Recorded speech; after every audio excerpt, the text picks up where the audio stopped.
हापुड़ में जहां पिछले कई दिनों से मौसम में गर्मी का असर महसूस हो रहा था, वहीं बुधवार की शाम आकाश में ठंडी हवाओं के साथ आए काले बादलों से झमाझम बारिश हुई। देखते ही देखते ओलावृष्टि शुरू हो गई। बारिश के बाद मौसम का तापमान गिर गया है और अचानक ठंड बढ़ गई है। बारिश के बाद मौसम का तापमान गिर गया और अचानक से ठंड बढ़ गई। अचानक से हुई तेज बारिश और ओलावृष्टि से सड़कों पर भी वाहनों की रफ्तार में ब्रेक लग गए और स्थानीय लोगों को भी ठंड महसूस होने लगी।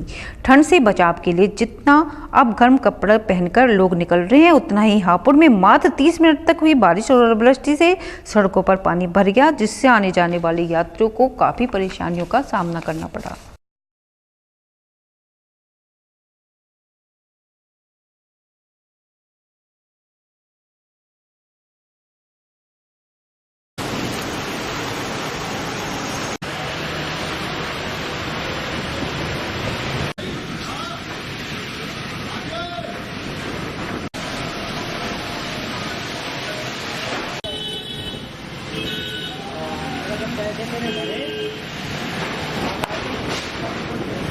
हापुड़ में बारिश पड़ रही है, ओले पड़ रहे हैं, ठंडी हवा चल रही है।